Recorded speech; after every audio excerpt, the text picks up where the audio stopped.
Hi, so this series of simple explainer videos relate to the Curious Cloud problem solving methodology.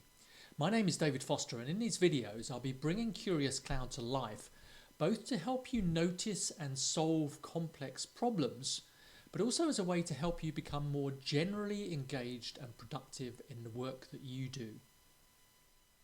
So in the last 5 videos, I've been slowly working through the creative problem solving phase of the Curious Cloud methodology. And in this video, I'm going to briefly recap that whole phase in order to describe the final step. So in Think 1, we're clarifying the challenge that we're addressing. And we're writing a really clear problem statement which weaves in the perspectives of any stakeholders who are involved or affected. We can then move to Think 2, where we're developing a connected understanding of the problem space. And that involves reading around the challenge, reading how other people have solved the problem or failed to solve the problem in the past, in this context or in other contexts. And also, understanding the perspectives of those people who are affected and getting our feet on the ground to see how it manifests firsthand. It's really important if you can do that. That then, basically fills our head with ideas and perspectives and allows us to move on to Think 3. And here we're simply identifying potential elements of a solution. We're not evaluating them, we're just collecting them. The more the merrier. Anything that we think might form part of a solution, we're going to collect it. And we can then use those elements in Think 4 to create 2, 3, 4 mutually exclusive alternative ways of solving the problem. We need at least 2.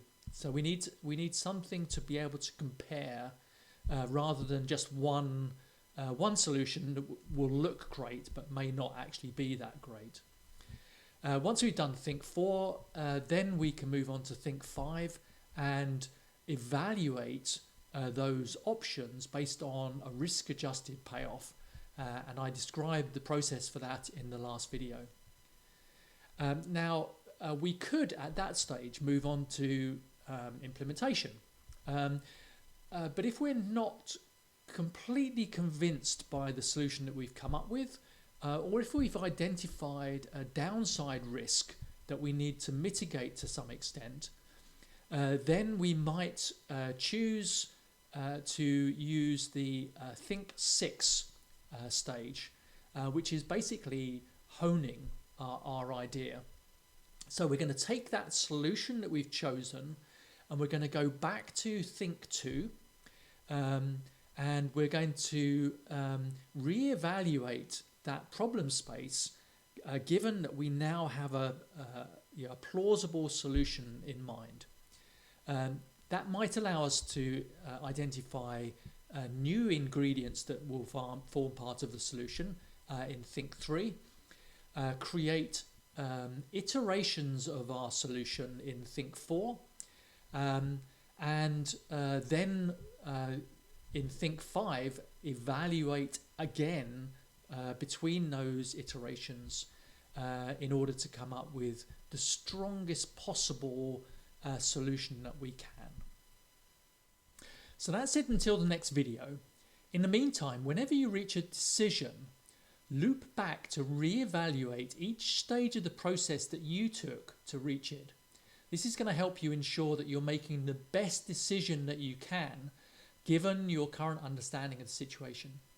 There are deeper explanations in my Curious Cloud article freely available on the Rally Strategic website.